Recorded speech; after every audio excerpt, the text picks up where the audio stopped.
Hello বন্ধুরা, Pamela স্পেশালে সবাইকে স্বাগত। রোজ দিন তো আমি তোমাদের সাথে আমার মায়ের হাতের রেসিপি শেয়ার করি।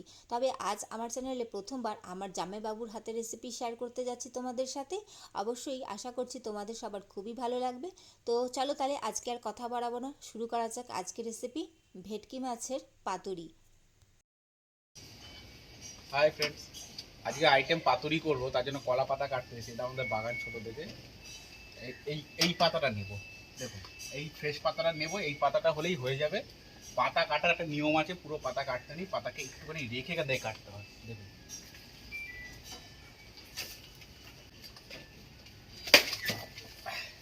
ঠিক আছে। একদম ফ্রেশ পাতা নিয়ে নিলাম, এটা হলেই হয়ে যাবে। চলুন।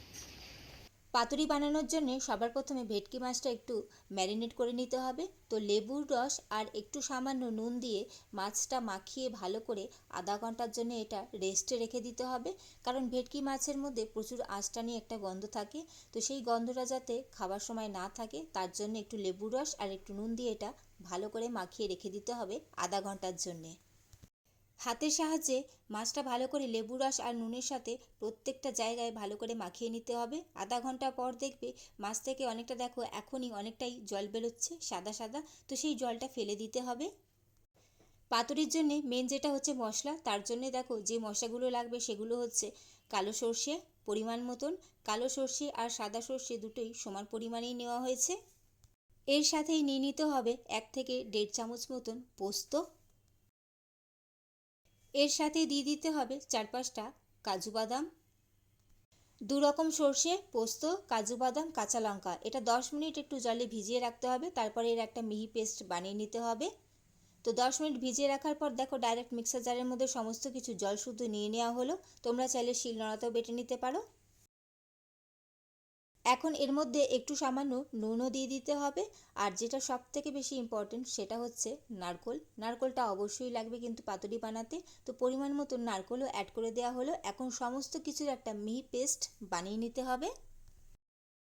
আধা ঘন্টা মাছটা লেবু রস আর নুন দিয়ে মাখিয়ে রাখার পর যে জলটা বেরিয়েছিল সেই জলটা ফেলে দেওয়া হয়েছে। এখন মাছটা ভালো করে ম্যারিনেট করে নিতে হবে। যে পেস্টটা বানানো হলো সর্ষে, পোস্ত, নারকোল সমস্ত কিছু, সেটা পুরোটাই মাছের মধ্যে দিয়ে দেওয়া হলো। এখন এর মধ্যেই বেশ খানিকটা সর্ষের তেলও অ্যাড করে দিতে হবে। আর এর সাথে একটু সামান্য হলুদ গুঁড়ো আর পরিমাণ মতন নুনটাও অ্যাড করে দিতে হবে এই সময়।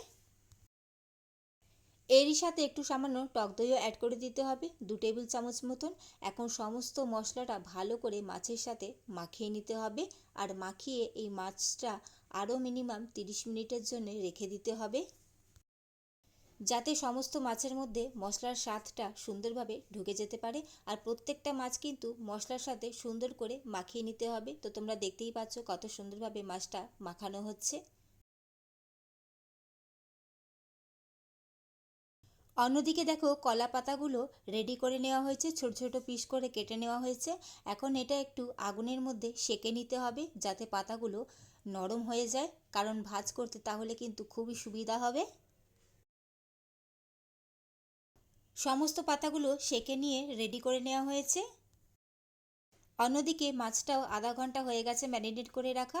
এখন পাতার মধ্যে দিয়ে এগুলো মুড়ে নিতে হবে। তো এক এক পিস করে দেওয়া হচ্ছে। তো প্রথমে মাছ আর একটু গ্রেভি দিয়ে দেওয়া হলো মশলা। ওপরে একটা কাঁচা লঙ্কাও দিয়ে দেওয়া হয়েছে। এখন চারদিক থেকে ভালো করে ফোল্ড করে নিতে হবে যাতে কোথাও থেকে বেরিয়ে না যায়। চারপাশটা ভালো করে দেখো মুড়ে নিতে হবে। তারপর এটা সুতোর সাহায্যে আটকে দিতে হবে।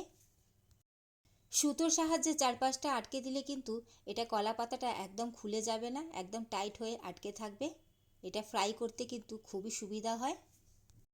এটা বানানোটা অবশ্যই একটু ধৈর্যের ব্যাপার আছে, কিন্তু বানানোটা কিন্তু খুবই সহজ, সেটা তোমরা দেখে বুঝতেই পারছো। তোমাদেরকে আমি আরেকটা বানিয়ে দেখাচ্ছি। প্রথমে কলা পাতা নিয়ে এক পিস মাছ গ্রেভি সহ দিয়ে দেওয়া হলো।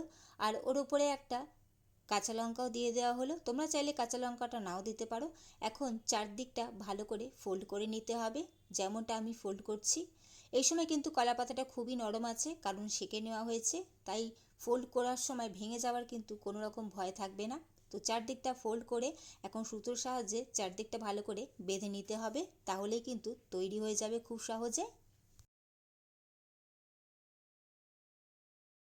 দেখতেই পেলে কত সহজে তৈরি হয়ে গেল। এইভাবে সবকটা তৈরি করে নিতে হবে।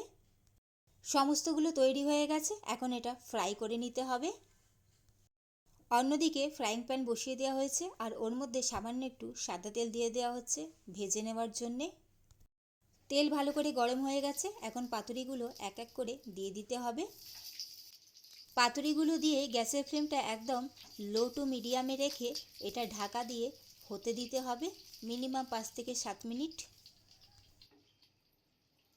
5 থেকে 7 মিনিট হওয়ার পর ঢাকা খুলে একটু উল্টে পাল্টে দিতে হবে। দেখতেই পাচ্ছ একদিকটা খুব সুন্দরভাবে কিন্তু রং ধরে গেছে। আর ভয় পাওয়ার কিছু নেই, এগুলো কিন্তু একদম ভেঙেও যাবে না আর ভেতর থেকে কোনো রকম কিন্তু মশলাও বেরিয়ে আসবে না। একদিকটা খুব সুন্দরভাবে রং ধরে গেছে, উল্টে দিয়ে আবার একদিকটা হতে দিতে হবে আবার 5 থেকে 7 মিনিট ঢাকা দিয়ে। এইভাবে ঢাকা দিয়ে দিয়ে কিন্তু লাল লাল করে এটা এইভাবে কিন্তু ভাজা করে নিতে হবে। আর ঢাকা দিয়ে রাখলে কিন্তু ভেতরটা খুব সুন্দরভাবে সেদ্ধ হয়ে যাবে, তাই ঢাকা দিয়ে দিয়ে এইভাবে লাল লাল করে উল্টে পাল্টে ভাজা করে নিলেই কিন্তু খুব সহজেই পাতুরি তৈরি হয়ে যাবে। আর গন্ধের কথা কি বলবো সেটা তোমরা বুঝতেই পারছো যে এইরকম জিনিস বানালে ঘরময় কীরকম গন্ধ হতে পারে। এইভাবে বাকিগুলো কিন্তু লাল লাল করে ভাজা করে নিলেই তৈরি হয়ে যাবে ভেটকি মাছের পাতুরি। তো কেমন লাগলো বন্ধুরা আজকের রেসিপি, আমার জামাইবাবুর হাতের স্পেশাল ভেটকি মাছের পাতুরি? অবশ্যই সেটা কমেন্ট করে জানাবে। ভালো লাগলে অবশ্যই লাইক কমেন্ট শেয়ার করে দিও এবং অবশ্যই আমার চ্যানেলটি সাবস্ক্রাইব করে আমার পাশে থেকো, যাতে আমি তোমাদের সাথে আরও নতুন নতুন রেসিপি শেয়ার করতে পারি। চলো তাহলে আজকের মতন আসি, চলো টাটা।